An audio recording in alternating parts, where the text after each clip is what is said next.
샬롬 성도 여러분 반갑습니다. 오늘 하나님께서 우리에게 주시는 말씀은 다니엘서 6장 3절 말씀입니다.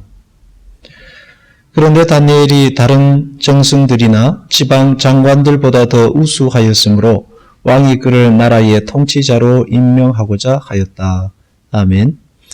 다니엘은 어떻게 탁월한 영성의 소유자가 되었을까요? 다니엘의 생애를 보면은 그에게는 사드락, 메삭, 아벳느고와 같은 믿음의 친구들이 있었습니다. 그들은 느부갓네살의 우상에 절하지 않는 신앙인들입니다. 절하지 않으면 목숨을 잃는다고 해도 협박에도 굴하지 않고 그 믿음을 지킨 사람들이었습니다. 다니엘의 친구들은 다니엘만큼이나 탁월한 영성의 사람들이었죠. 믿음뿐만이 아니라 성실하고 용기 있는 사람들이었으며 탁월한 지혜의 사람들이기도 했습니다. 타협하지 않으면서도 자포자기하지 않았고 삶에 대한 꿈과 소망을 가지고 살았던 사람들입니다. 심리학에 의하면 사람이 자기 자신에 대해 인식하는 과정이 참 흥미롭습니다. 자기 스스로에 대한 자기 인식은 자신이 결정하는 것이 아닙니다. 자기 인식은 주변 사람들이 비추어주는 자기 모습에서 결정된다고 했습니다. 곧 주변 사람들이 결정하게 된다는 것입니다. 거울 이론이라고 합니다. 주변에 있는 중요한 사람들의 평가와 말, 그들에게 비추어진 자기 모습이 자기 자신에 대한 인식을 만들어낸다는 것입니다. 그러니 주변에 있는 사람들이 누구냐에 따라서 자기에 대한 생각도 달라지기 마련입니다. 유유상종이라는 말이 있지 않습니까? 운동을 좋아하면 운동선수와 어울리고 술을 좋아하면 술꾼과 어울리며 도박은 도박꾼들을 끌어들이기 마련입니다. 부정적이고 어두운 그런 사람들을 끌어들이고 그렇게 만납니다.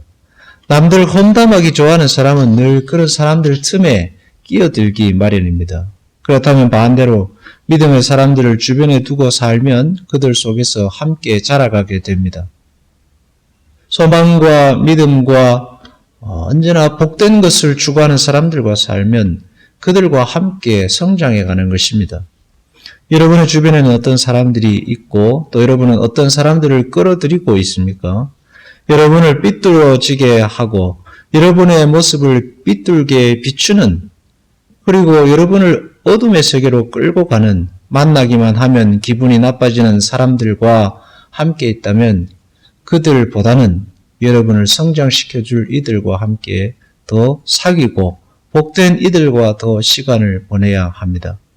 물론 내 의도와는 상관없이 주변 사람들과 살아갈 수도 있습니다. 그렇더라도 낙심하지 마십시오.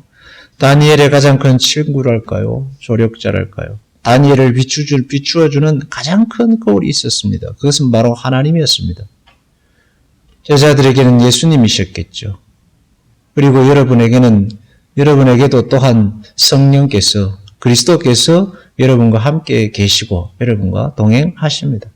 중요한 것은 누구와 가장 가까이 지내느냐입니다. 가장 가까이 지내는 사람을 닮기 마련입니다. 주님을 가까이 하십시오. 다니엘의 탁월한 영성의 비결과 다니엘의 그 탁월한 지혜의 비결은 거기에 있었습니다. 하나님과 가장 가까이 하면 하나님을 닮고 하나님의 지혜를 얻으며 하나님의 생각을 추구하게 되는 것입니다. 믿음의 친구들과 함께 하십시오. 하나님을 가장 가까이 하십시오. 여러분 어떤 사람과 가장 가까이 지내고 있습니까? 기도하겠습니다.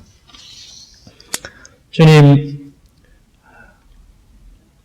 항상 주님을 가까이 함으로 말미암아 탁월한 영성의 사람으로 또 믿음의 친구들 주변에 가까이 함으로 말미암아 함께 자라가고 성장하는 인생이어야 하겠습니다.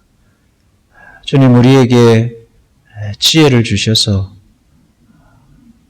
믿음으로 함께 자라갈 수 있는 친구들을 허락하여 주옵소서. 예수님의 이름으로 기도하옵나이다. 아멘.